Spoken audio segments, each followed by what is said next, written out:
So, we're here. Before we get into anything business related, we do have a really important thing to circle back to. Yeah, I'm doing the forehead to the palm move, you know? Yeah. Justin Timberlake. Yes. Now, so yeah, where do you want to begin? Let's set the scene. Let's set the scene. Which scene are we talking about? In case anyone who's listening didn't hear this in a past episode, which, by the way, if you haven't listened to the previous episodes, you're going to want to go and listen to those first, because these kind of build. They do, but also, you do you. Non-linear. True, but you're going to get more out of it if you let it build. Yes, yeah, okay. But, whatever, we're not the boss of you. But exactly. In a previous episode, Tristan Katz went on the record as to saying that Justin Timberlake was a good guy. Yeah. I do believe that those were the words. Those were the exact words. And I said, let's not get ahead of ourselves. I mean, the Tiny Desk concert is good. Mm-hmm. Definitely a talented musician. Mm-hmm. Would you like to revise any? What are you thinking now? Okay, well, after I went on record saying that he was a good guy, a friend alerted me. Did we talk about this on the podcast? To the cringy videos that are out there of him essentially being not the greatest at dancing.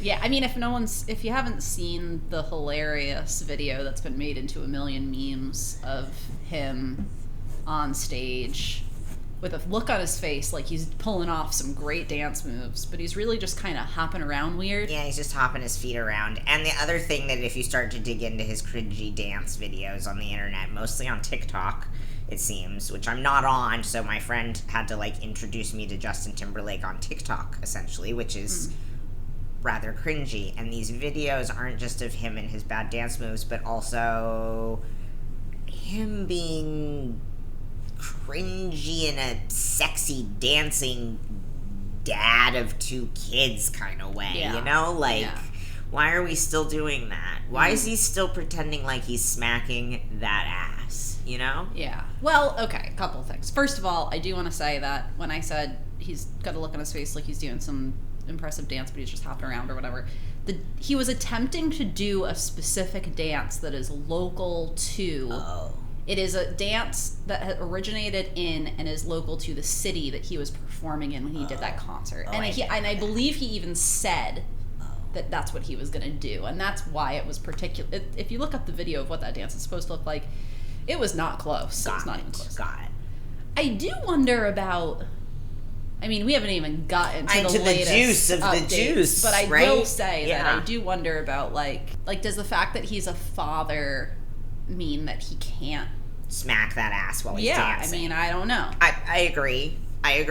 And, that leads us to the next, nugget that has emerged since the last time that JT came up on the podcast, which is that he was arrested for driving under the influence in the Hamptons, which, in case I don't know, maybe your Instagram did not tell you this. You might not already know this, dear podcast listener. I hope you don't, but I have a feeling you do. Yeah. In case you're listening and you're like, I don't know what you're talking about, Justin Timberlake I'm saying it, he was arrested for driving under the influence in the Hamptons. He was held in jail overnight, I believe. The officer was young and had no idea who he was. Which is just a kind of a funny little detail. And so then the internet, I feel like, in natural internet fashion, went into this whole, we should stop supporting him, And of course, I'm not condoning or celebrating driving under the influence. But it's to me... Well, they're two different things. You can't compare driving under the influence to having a dance move in which you're pretending to smack somebody's ass. Yeah, one is cringy and one is actually reckless and endangers other people. Exactly. Also, of course, I'm not condoning drinking and driving. Yes. Of course. Yes. Don't drink and drive, yes. And also, so many people have driven under the influence, which is not a good thing, but it is also interesting that it's this is the thing. that should make us not support this person, because I think that if that's the case, and there's a lot of people we shouldn't support, but then a whole bunch of other stuff ended up surfacing as a result of Justin Timberlake sort of being at the center of everyone sort of critical attention, right? And the other stuff I find a lot more concerning. Yes, stuff about how I didn't know, but apparently Britney's memoir claims that he left her alone while she was, I don't even remember. There was an abortion involved. He didn't really take meaningful responsibility, it sounds like. Of course, he blames her somehow. Anyways. And then there were other instances. And he got pretty famous off of an album that paints her in a bad light. Yes. Cry me a river. I mean, that's the thing. I think his music is really incredible. I'm not going to stop loving JT's music, but I can no longer endorse him as a good guy. Yeah. I'm not saying he's a bad guy. Yeah. Because I don't think good and bad as a binary can really be applied to human beings. Right. I also think that there's I mean, I think that we could all see prior to all of this that there's probably some appropriation concerns. Yes, 100%.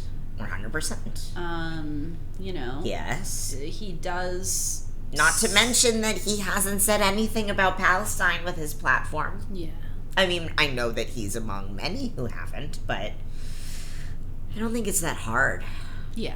So, anyways, Justin Timberlake. Good guy? I don't know. Now, the other thing is that we were going to come back to some specific conversations. I don't know if we said in the last episode that we were going to talk about Drag Race, but we've watched a lot of Drag Race since then. Yes, since we last recorded, a lot of Drag Race has been watched. Yes. And we've had many conversations about who we might be in the game Snatch Game. We've not come to any conclusions, but I don't know, listeners, who would you be in Snatch Game? And if you don't know what Snatch Game is, maybe you need to watch some RuPaul's Drag Race so that you can find out what Snatch Game is, and then, like, let us know. Or you could just YouTube search, I'm sure. Yeah. RuPaul Snatch Game. And I bet you'd get, like, a montage. The internet's just, you know. I'm sure you would, but I really just want people to watch all of it. Well, obviously. But I feel like you have a sense of who you would play. I do, but you don't, and so I feel like maybe we should save it. Okay. I'm still... Yeah, I have a lot of thinking I still need to do. I mean, after I told you who I would play, and you didn't know who that person was. No wonder I can't remember. So, yeah. So I need to rethink mine to be more relevant. Yes. But, like, yeah, I mean, I don't know, listeners, if anyone wants to, like, maybe do your impression that you would do on Snatch Game and tag us. Ooh. That would be great. That's the challenge. That would be amazing. The big viral Instagram challenge. Yeah. From the Reimagining Online Business podcast. Yeah, that would be funny.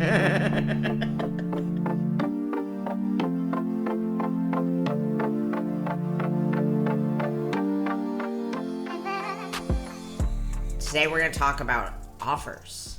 Offers design. What to sell online. Rethinking your offers. Maybe you've heard of the value ladder, perhaps. Yes. These are some of the things we're going to discuss. Yeah, and in the last episode, we talked about pricing and money. Mm-hmm. And so if you haven't listened to that episode yet, I would really recommend you listen to that one first, because I think that it sort of sets it gives some preliminary, I think, information about, like, why then this conversation is so important, specifically when we think about, like, how do we strike that balance between what is sustainable for us and what our target clients are actually able to pay. Yes. And so if that's the balance that we want to strike, it really comes down to how you design your offers, because you can't just change your prices and not change anything about the offer. Yes. Because if you just change your prices, that's when you can end up in a situation where you're, like, way underpricing yourself. Versus creating a different offer that is a lower price, but you can still deliver on it in a way that is sustainable. Yes. I mean, this is stuff I'm learning from you in real time. Every day. Well. So, take it away. Okay. Sure. Okay, well, the first thing that I want to say to start this conversation is that what I see happen often, I'm sure that you see the same thing. Yeah.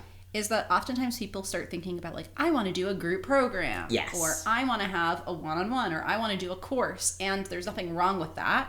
But oftentimes it's like the business owner is thinking about what they want to do, or like what they want to fit into their business, rather than thinking about what is it that people actually want and need from me, and how can I facilitate some sort of change for them or help them get some kind of result, and then what is the setup or the design or the container to allow them to do that, and allowing like the purpose of the offer to drive the design of the offer versus just being like, I want to do a group, so I'm going to put together a group and then try to sell it. Yes, or I want to do a webinar, or I want to do a pre-recorded course. Right. And I think most of the time I see people throwing those things out of the blue, I'm putting that in quotes, because they've seen somebody else do it, and it looks Right. like some sort of effective model Right. for some sort of degree of success in some area, right? And I've definitely been there myself. I really thought that because I saw Jenna Kutcher create an Instagram course that's available for purchase as a on-demand passive income product, I immediately planted a seed in my head that the first thing I needed to do was create a course. I have since learned that if you're just building your audience, maybe creating a course is not the right time. There is a strategy not just to meeting your clients and your audience so that you can be effective in facilitating change for them in the work that you're doing, but also understanding what your audience is ready for in terms of your own visibility, growth, quote unquote, trust, etc. Right.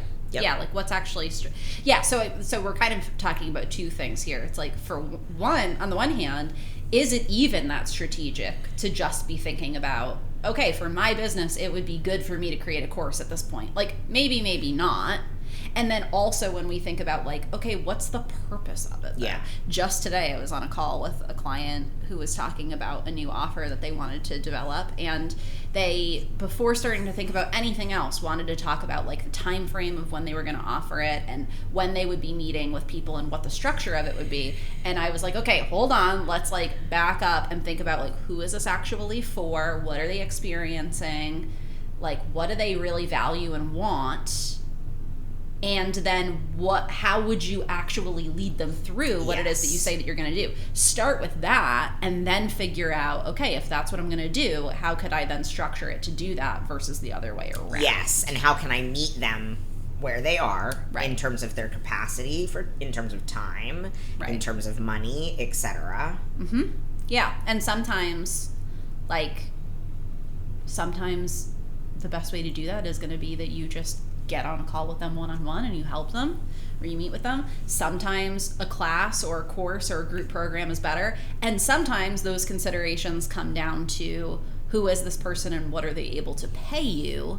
And that's when we can kind of start to think about like how you can design offers differently to meet what people are able to invest, and also what you're able to provide to help them get that result at that level of investment. Yes.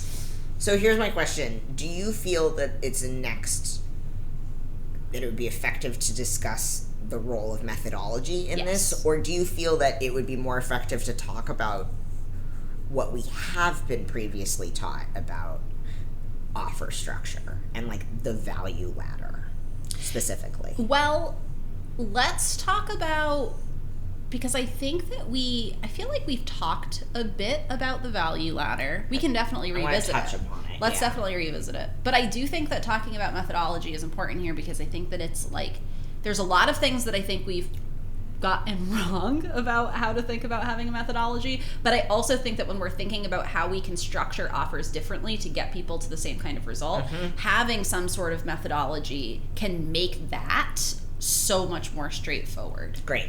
So, I mean, what's your experience with developing a methodology? Yes, I'm stumped by the question. Well, you've done it. Yeah, but I am confused, by what I have done. Aren't we all? So. Aren't we all? So. Everyone's acting like they actually had some sort of plan and executed on it, and then it worked according to plan, but actually we're just, like, doing stuff, and then we're like, I'm confused about what I've even done. Yeah, and I'm confused by what I'm doing. I don't really even understand what I'm doing sometimes. Doesn't that sound like a good marketing strategy? Don't I sound really confident in my marketing for my work? Anyways, no. I mean, I think you helped me see that there was a method in some of what I've been doing that I could offer to people to make their lives easier. And it was already something I was doing that was kind of right under my nose. Yeah. You helped me dig it out. Yeah, like everyone has a methodology. Yeah. Because you're right, how are we going to be effective in our work if we don't have some sort of idea of the route, the trajectory, the I don't want to say steps, but the things we have to do to get there. Yeah. I mean, I remember the times of, like, you have to develop a signature framework. Yeah. That was, like, everyone Yep. was talking about having to develop a signature framework. Yeah. And I think that what was funny about that period of time is that, first of all, alongside that call for everyone to develop a signature framework, there was also a call to then there was, like, this backlash where it was like, I don't want to work with someone who has a framework because I don't fit in your framework. You know? Yes. Where I actually think that what we should be going for is, like, something in the middle. Yeah.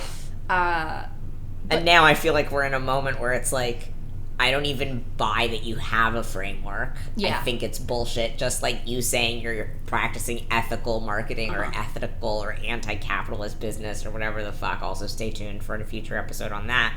But, like, the people who are using ethical as a strategic word when really it's not ethical at all. Or inclusive when it's not actually inclusive. It's like, well, yeah, framework to me has become a little meaningless at times. Yeah.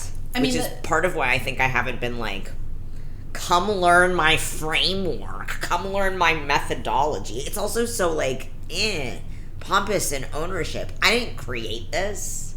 I didn't create this system. Like, I learned it with Amber Carnes, working with her, managing marketing with Accessible Yoga School. Like, it's not mine. Yeah. Well, yeah, I mean, it's like the push for everyone to develop their own signature methodology definitely led to a lot of bullshit, because I think that what we saw and what you're referencing is a lot of people actually doing the same thing. Yeah. But coming up with fancy terms and and ways of talking about it that make it seem like it's unique to them when it's, like, really fucking not. Yeah, I don't know about folks listening. I imagine you might be having this experience. I am noticing, well, first of all, the Instagram algorithm is like, wow, what a powerful tool, you know? And so what I am noticing is that, surprise, the more I tap on business coaching ads and content, the more they're showing me more business coaching ads and sponsored content and whatnot. And it's all basically the same. Like, the copy is structured the same with, like, the emoji placement, you know? It's the same on the sales page. Yeah. I think we've talked about this before, right? Like, the way that the emojis are on the freaking sales page, the way the calls to action are on the sales page, the way the testimonials are, it's like, it's all the same shit. Well, guess what? These Instagram accounts are all the same, too. It's, like, the same, like, create your own email list from scratch. Like, you know, it's the same shit. Sell in your stories 30 templates that will support you in boosting your revenue to 6 figures, you know? Anyways, how did we get on to... methodology. Yeah, because it's all garbage. I don't trust it. Low trust. Okay, great. This is great, because I actually think that we should be striving to have some kind of I methodology. completely agree with you. So now we can meet in the middle. I agree that we should be striving to have some sort of methodology. I agree. Yeah. I mean, I think that most people just have one. I agree. Most people think they don't have one, and you actually do. And it's really just about, and like when we say like the reason that we feel like a lot of it is bullshit is because it seems like people putting like all of these like fancy words and stuff to just like a simple process. Yeah. Like the simple process is the methodology. Exactly. It's actually important to know what it is, but it's probably more simple than you think. Exactly. And if you actually just pay attention to like, what are you always doing with clients? How are you always starting the client interaction, and then what are you doing with them next? Like, how are you guiding them through a process of whatever it is that you do?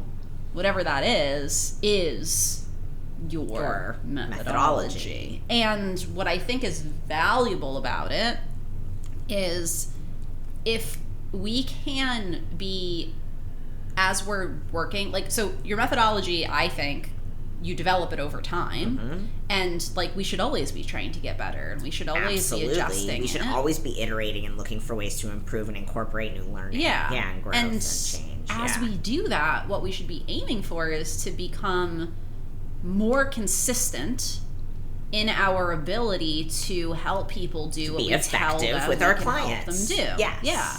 And if you can pay attention to, okay, when I do this, I get this result. And every time that I go through it this way with people, this is what happens. It's like whenever I say, you know, think of like the 3 people who this offer is for, right? The reason that I say that all the time is because I know that actually it's a really fucking effective tool to get people to switch their thinking very quickly and think differently about their marketing and about how they're designing their offer, right?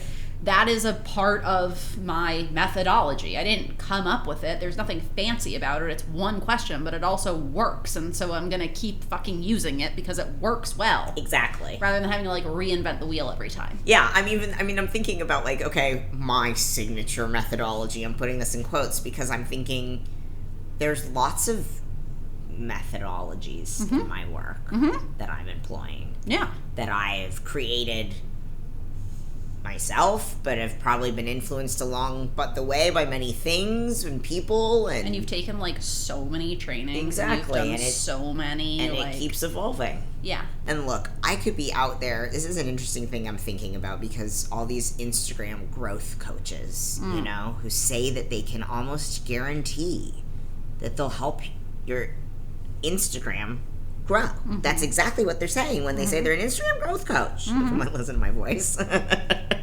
I'm not an Instagram growth coach. I can't guarantee that your Instagram is going to grow from us working together. But I can guarantee that you will feel clearer about who you are in the work that you do, and you'll feel more confident in your marketing, and you'll have some way in. It will be more sustainable. Yes, some way in that is more easeful and sustainable. I can guarantee that. Right. And that, to me, will lead to more sustainable traction in your work versus striving after something like Instagram growth, which doesn't necessarily lead to sustainable traction or income. So this is a great example of where there's like a few things I want to touch on when we talk about methodology. The first one is the value of getting clear on what it is that you actually do. Like, you do something. There is something, whether you're explicitly making promises or not, you are leading people to believe that you're going to help them with something, or you're going to provide something of value to them. Be clear on what it is that you can actually provide. And I think that one of the things that I hear from people a lot is they are resistant to clarifying what it is that they can actually help folks do. Because they get hung up on the thing that they think they're supposed to be able to promise and why they think that thing is bullshit. And just start spinning out over, no, well, I can't make promises and I can't guarantee and I can't do this, and I can't, rather than being like, okay, if you can't guarantee that, what can you likely? There's gotta be something you can guarantee. Sure you can do. Like, you're the one with the expertise. You're the one asking people for fucking money. Exactly. Figure out what you can guarantee, because I'm sure you can create an experience that is, there is something consistent about most of your work, right? And if you're not sure what it is, ask people who have worked with you what is different as a result of working with you. And then look at, this is something that I talked about in the sales page class that I did. Yes. Which Game changer. is available on demand. I'm going to link to it in the show notes. It's website. A freaking game changer. Honestly, if you're listening to this and you're like, I wish Tristan and Brooke taught about this stuff, you know? We do. First of all, we do. Surprise. and so, like, stay tuned. Also, we kind of need to make money also. Yeah, that too. That's part of what this podcast is, to be clear, is marketing for the work that we do that pays. If you ever want to buy our stuff, we're not going to fight you on it. No. Anyways, I'm going to link to Brooke's Creating an Effective Sales Page class, because I honestly think it's one of the most, like, pivotal trainings on business and marketing that I've taken in the last, I don't know, 5 years. Holy crap. I'm serious. Thank you. Well, what was I just saying I brought up? You were saying it's asking people to give you feedback. Yeah, so this is something actually that I learned from Kirsty Fanton, who's a copywriter that I really like, who I've learned a lot from passive, just like classes that she's taught and things like that. And she has this excellent tool called the Social Proof Sidekick. And in that tool, this is where I really started doing this like all the time. She talks about beta testing your offers and then doing a test run and then using surveys to ask people, what were you experiencing before? And then what is different for you now? And then seeing what are folks saying is different for them now, and specifically marketing that product or offer to deliver on that result. So if people are saying, right, people who work with you, Tristan, probably are not going to say, in the survey, my Instagram grew by this many followers at the end of our time together. They're probably going to say something more like, I feel so much more clear after meeting with Tristan. Now I know what the things are that I need to market. I know exactly how to get it done in a way that's sustainable, right? Yep. If that's what people are saying, that's the thing that you consistently are able to do. Exactly. That's the thing that you deliver on. Exactly. Own it. Exactly. You coached me through this recently, and so I literally just sent out a round of surveys to some clients. Mm-hmm. And I created the questions based on what you're just advising right here in this conversation. And it was amazing to see. I got back 2 responses within 24 hours, by the way, which is great. And both of them said the same stuff. Like, I was lost, I was confused, I didn't know, it felt weird, I got stuck, and now I have more clarity, I have more direction, I feel more confident, I feel more comfortable. And I was like, great, these words are so good, they're going directly into my marketing. And it was like, they're answering it for me. Right. And that way it's in integrity. Yeah, it's accurate. It's accurate. And it's easy for me to share because it's literally what I'm being told. Right. Yeah. So if you're clear on what it is that you can do consistently, or that you do consistently, that's the first key to being able to be clear on how do you do it. And the simple, whatever, like in simple terms, it is that you are doing with folks to get them to whatever that result is that you're consistently bringing people to, or whatever the experience is that you're consistently delivering on, that is the methodology that you use. Once you're clear on that, now you can start to think about what are some different ways that I can deliver this, different types of offers where I can guide people through this sort of process so that I can, because I know the process works. So now I can deliver this in different formats, which allows me to offer people a similar sort of result, but at a different price point, because I might be more or less active in that process, right? So we talked a bit in the last episode about value ladder, and how we were all at one point taught that we were supposed to have like a $99 product and then like a $200 product or $199 or whatever the fuck, and then we were supposed to have like a low, mid, and high ticket offer, right? And it was all about like basically like getting people in with a low ticket thing and then sort of trying to like gradually bring them into sell them on the something high ticket. Yeah. And I actually think that one of the more effective ways of thinking about lower ticket versus higher ticket offers is to think about how can you take whatever your methodology is, whatever your process is. Again, like if you don't like the word methodology or framework, you don't have to use that word. The point is, whatever it is that you do in your teaching or offering or sharing, and thinking about like, can you teach that to people and allow them to do it on their own? And that is pretty inexpensive, right? So when I did my Simple Effective Sales Pages class, right, you can get that for $25. I don't have to do anything, so I have no problem giving that to you for $25. But if you want to, like, me to be in the room with you and actually do it with you, it's going to be more money, right? So it's a way for me to, on the one hand, say, okay, for somebody who doesn't really have that much money and can't really spend that much, but maybe they have the time to do it themselves, you put in the effort. Here's the class. I taught you how to do it. It works. If you do it, it's going to work. You're just going to have to put in more of the effort. Versus somebody who maybe doesn't want to put in that kind of work, maybe doesn't have the time available, but they have the money to pay me to sit in the room with them. Well, that's going to be a lot easier for them, and as a result, it's going to cost them more money. I then get better compensated, or I get fairly compensated, because now I'm in the room with you, and rather than you having to take the class and do it yourself, I can then just ask you all of the questions. And rather than saying like, who's exactly right for this offer, and you getting stuck in this spiral over like, well, is this the right person? Well, I don't know. I'm just going to put this vague thing down, and I'm going to start doing an ideal customer avatar exercise, even though I was explicitly told not to, because now I'm in my head about the whole thing, or I'm not allowed to put that name down because that person's not ever going to buy it. I can just be in the room to be like, nope, don't think about that. Let's go here. Redirect you back, right? Yes. And we just get it fucking Done.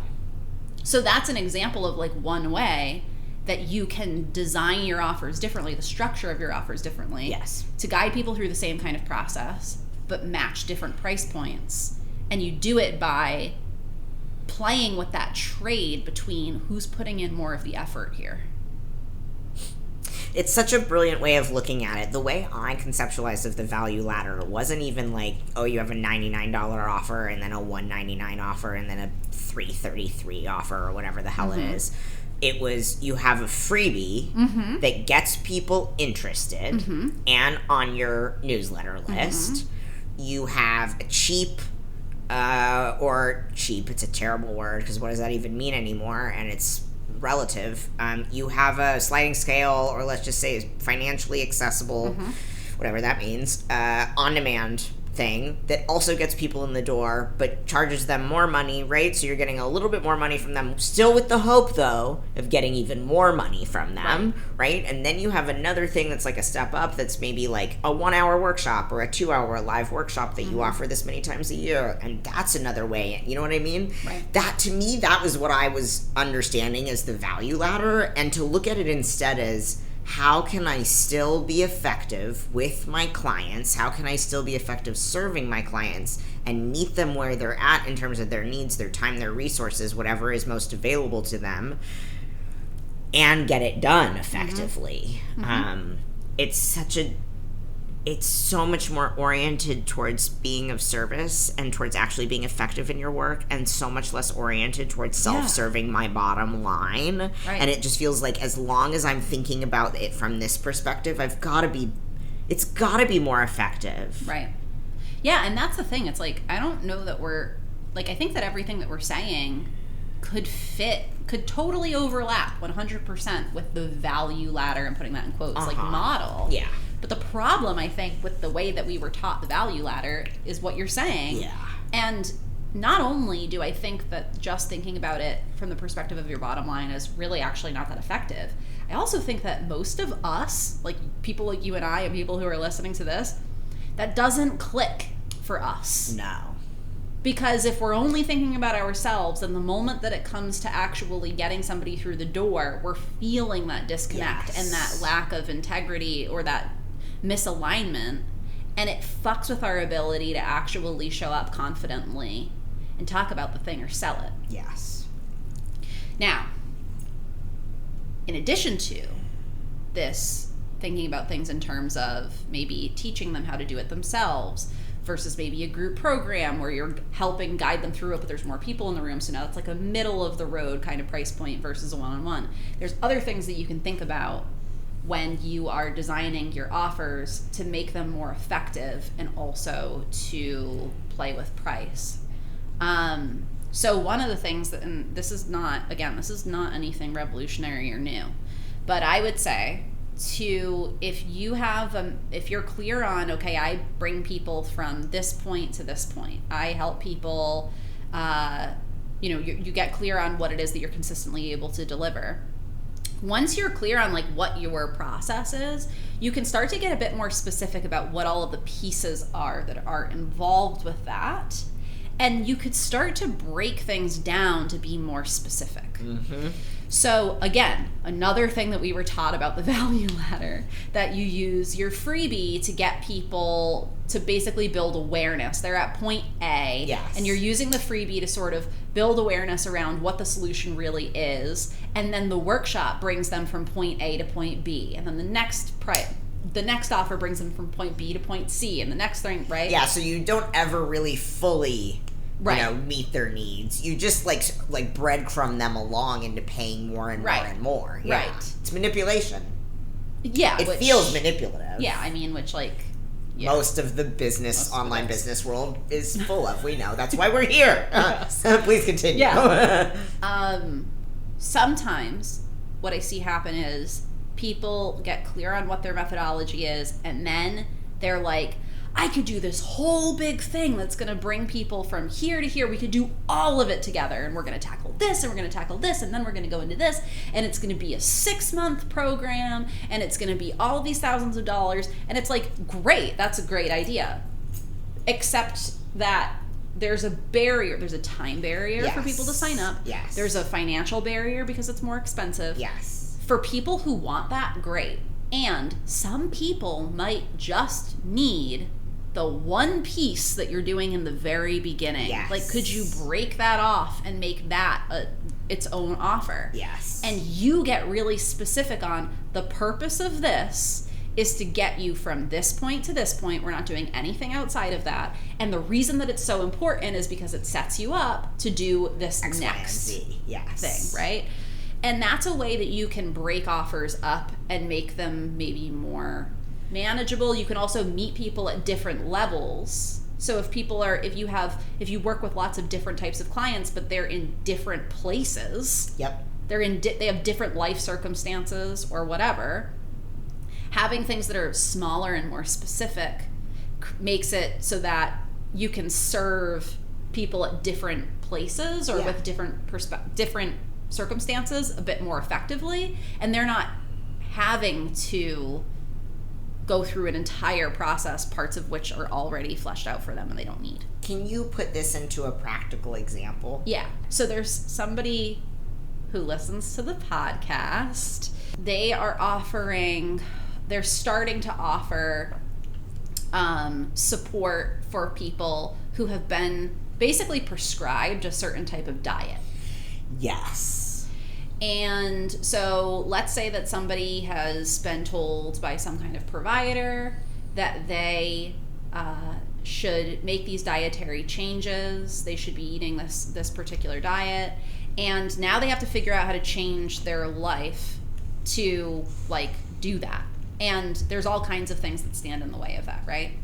So there's a few different pieces to this whole process, right? So let's say the first way of looking at this that we talked about with the done DIY, done with you, done for you, that could be the difference between maybe a guide or an ebook or a program that walks people through, okay, first get clear on all these specifics, you're going to write all of them down. Now the next step is you're going to come up with some, meal plans or something, and here's all these tools that you can work with to do that. Now we're going to make your grocery list. Now we're going to come up with a system for you to, right? It kind of walks them through it and they do it themselves. Yep. Another offer might be that Maybe you are guiding them along the way, but you're not actually doing it for them. So maybe you are giving them all of those tools, maybe it is a group, right? And you're meeting with maybe 5 people, and every week you go through one of those pieces. You're in the room with them to help them along, but they're still doing the bulk of the work. Yep. And then another offer, which would be more expensive, would be that you actually go to their house. Yep. And you do all of it with them. And you go to the grocery store and you get the stuff, and then you come home and you show them how to cook it. Yep. And you do all of it. Yep. That's one example. Another example might be that somebody just was given this diagnosis or whatever, and they don't actually have any understanding, let's say, of what kind of meals even fit into that category. Yep. Maybe their doctor told them like some preliminary stuff, told them to go and do some research, gave them some like initial resources, and they're looking at all of it and they're like, wait, so what can I eat and what can't I eat, right? And it's not actually clicking for them like what they actually like.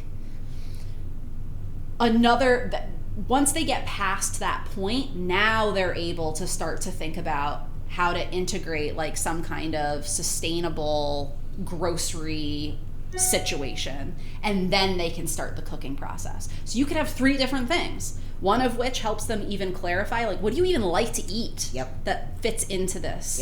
Then another one that is just around maybe groceries. Maybe it's to fit it into a budget. Maybe it's to figure out how, like, what different grocery stores you have to go to so that you don't get totally overwhelmed, whatever. And then another one that's just on the cooking. 3 different offers. More specific. And it allows you to get focus in on just that one thing, and you don't have to do all of it for just a lower price point. And then an additional offer for like marketing and awareness raising purposes could focus on something that's more relatable across multiple populations or experiences that still does offer like a sample of this work, right? To lead to a result. Right. But anyways, I'm just thinking like the way we approach the value ladder, or I really just want to call it offer structure, and think about it as making things accessible. So I have a third one that people can think about. Oh, do it.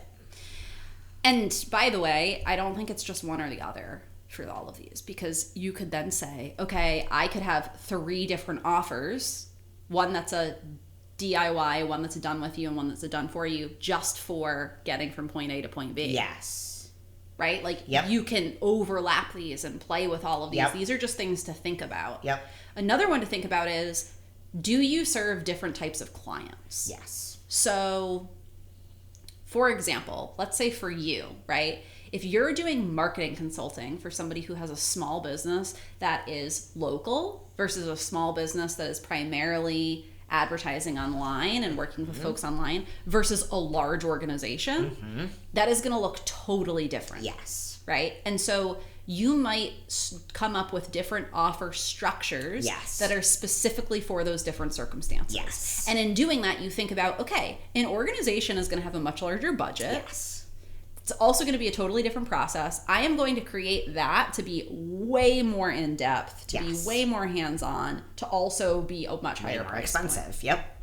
Then when I'm looking at, I'm not going to bother putting a course together, for example, for organizations. No one's going to take it. They're just going to hire me. Versus working with small business owners, that's a different situation. Orienting toward their specific circumstances and creating something that maybe gets them to the same result, but you have to go through a totally different process to get them there. So the point of all of this is to say that really, if you can get really specific about who is the person that you're wanting to help, what is the process that they have to go through, what are they able to invest in terms of time and money, then you can play with all of these different things to design different offers that deliver on getting them that result based on their unique circumstances. So in my linear thinking, I'm like, first of all, we've structured these episodes in a particular order. In part, not to say that we think you need to do this first before you do this, but also like A little bit. A little bit. These are some things that we would suggest we all as entrepreneurs consider as we develop new work, new offers, new whatever. But what I'm thinking about in this moment is like the offer design and the sales page development. Yeah. Because I often think the offer design comes first and then the sales page. And now that I've taken your brilliant sales page class, I feel that so much of the sales page prompts that you have learned that you offer to folks are also offer design prompts. They are. Yeah. So, I mean, yeah, so I think that if you are really intentional about the way that you design your offers, you're essentially doing a lot of the same work that you would be doing around messaging. Yes. So the questions that I always ask are, who are the people that this is for? So coming up with specific names, a few names for people who you think would be perfect for this thing. Getting clear on that first. What are they experiencing that you want to help them with? What do they think they need to do in order to move through that challenge? What do you as the expert know they really need to do? Like why is that not working, in other words, right? Yeah. What would you do instead? Right. Those are the questions that I always ask for developing messaging and sales pages. But the reason that I say to do those first is because what I see happen sometimes is folks will be thinking about, I want to create a course. Well, this is what the course is going to look like. I know a lot about this. This is what I want to teach on, so I'm going to develop that course. They develop the course. Now it comes time to do the sales page, and they start asking themselves these questions, and they realize, oh, actually what this person needs is this. Yes. As I'm starting to make the case for what you really need in order to get a result, I myself am getting clear on what you really need to do, and I'm realizing I included 5 other things that actually I myself know are not actually super important for you to get the result that you're after. Yep. So if you ask yourself those questions and you kind of get clear on how you would want to sell it, then you can design the offer to deliver on exactly what you're saying it's going to do, rather than designing the offer and then trying to come up with a case for why people should buy it. Because if you design the offer not super intentionally, not with those things in mind, not thinking about, okay, this is who it's for, this is what they're able to afford, this is the result they want, these are their unique circumstances, so I'm going to design it this way. It's going to get them specifically to this point in whatever journey they're in, right? If you're not thinking about all of those things, what I watch happen is now it comes time to sell it, and now you're just out there trying to create content, and you're trying to come up with whatever case you can for why people should buy it, and that's when things start to become not super accurate. And now you're kind of just like saying what you need to say because you want to get people through the door, and it starts to feel off. Sometimes that manifests in people not wanting to market the thing because they're not feeling confident that it actually does what they're saying it does. Yep. Sometimes it manifests as getting carried away with the marketing. Now people walk through the door and you don't actually deliver on what you said you were going to do, and you just degraded trust with those people, and it's not a great experience, and you don't feel confident, they're not pleased, like, it's not good. Totally. I think that if you could be super intentional about those questions about who is this for, what do they actually need, what are they already trying to do, how can I hold a space for them to like maybe shift that mindset and approach this differently, how can I give them just enough to help them get what they need, how can I design it so that it fits within the constraints of what they're able to invest in time and in money. Now when you show up to sell it, you can just tell them all of that stuff. This is what it does. This is why I created it this way. This is why this is so important for you. It's so much easier. It's so much easier. And it's going to be more impactful from a messaging standpoint. And it keeps people because it's accurate and it's true. Relatable. So now people walk through the door and you told them one thing and now you're actually doing what you said you were going to do, and right. they actually are getting results. Yes. Now they're telling their friends. Now they want to come back the next time that you sell something. Like, also, if we're using feedback from clients and testimonials or whatever, and we're using their language like you've taught me to do, let's say I see multiple clients saying, I now feel clearer, I now feel confident. Mm-hmm. Well, clear and confident are now going to be words I use to describe how my clients feel after working with me. And it's not hard for me to use those words because I've literally heard from people's mouths or their emails or whatever that this is their experience. Mm-hmm. So it's true, it's real, it's genuine, and it's relatable, which is just, And you might also find, like, people going through whatever program you're running, at the end of it, tend to say that this thing was super helpful for them. And you thought that was, like, no big deal. Yeah.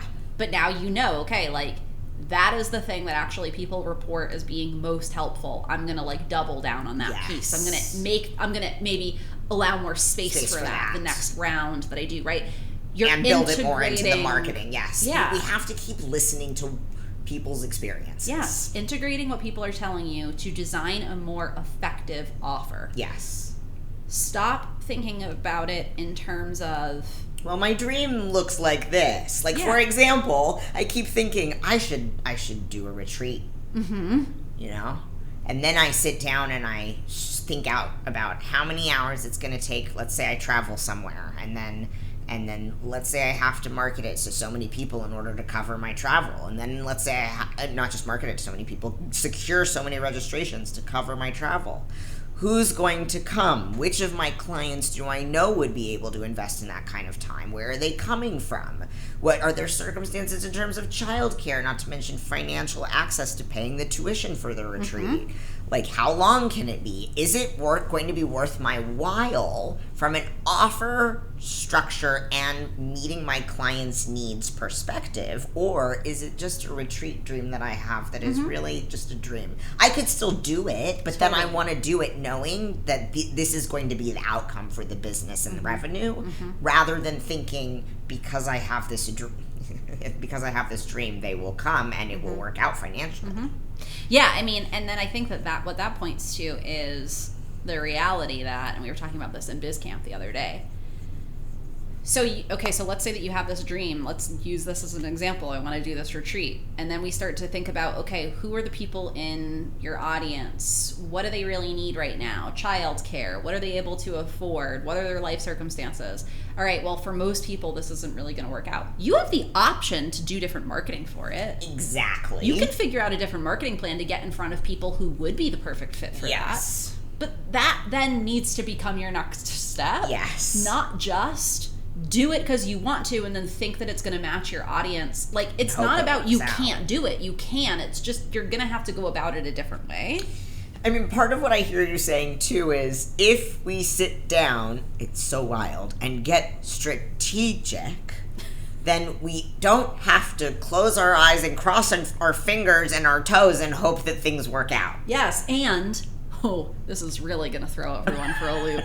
What if being strategic actually means if we sit down and think about the actual people we're in relationship with, who they are, what their experience is, what they actually need, what their life circumstances are, and then we work with that almost like our businesses are based on relationships. Oh my God. What if that is actually strategic? Holy crap.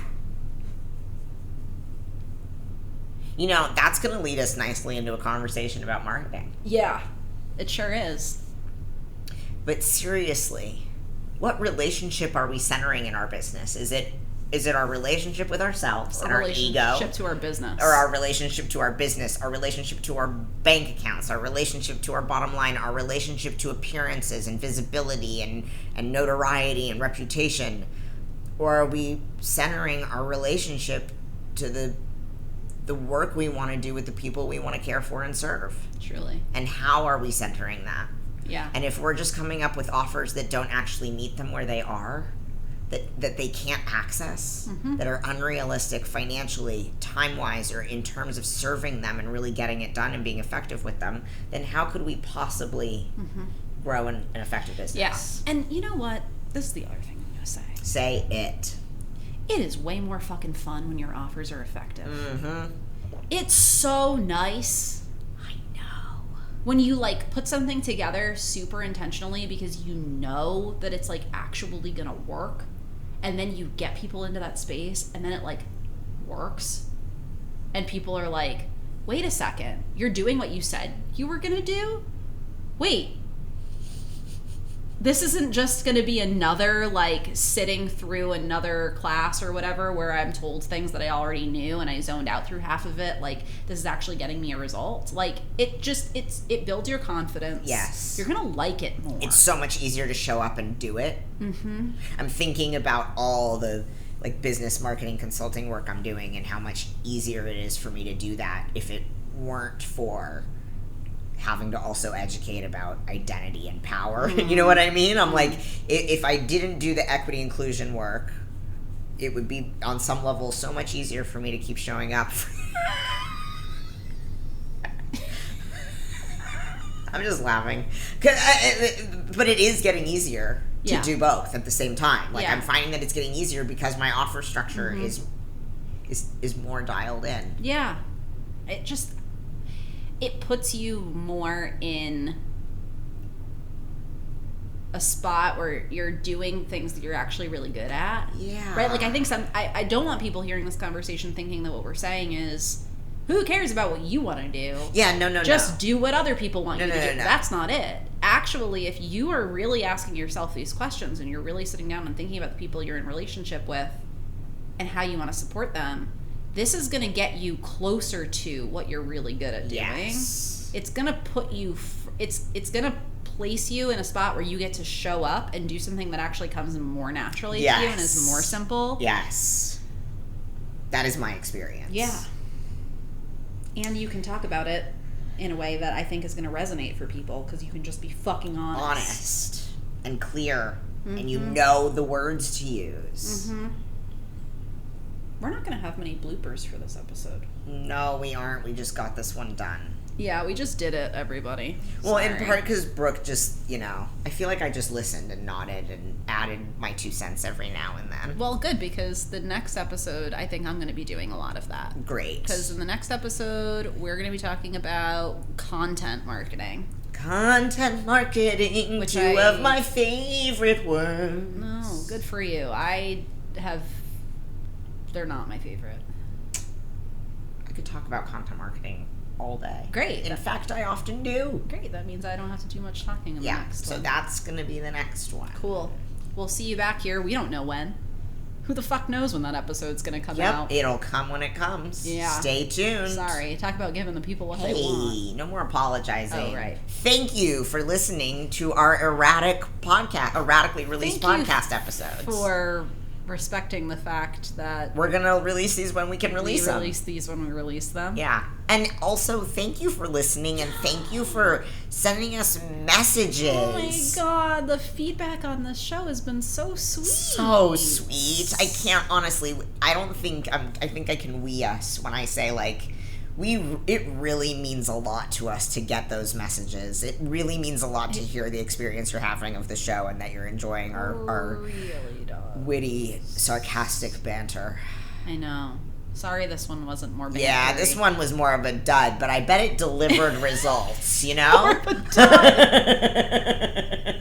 It's because we're recording it at like 5 in the afternoon at the end of a long work day, you know? I know. We're being very daring. But again, I really think that we, like, got a message across. I know. So. And on a side note, I mean, I don't know if anyone cares about... everyone wants personal updates. Absolutely. From shit like this.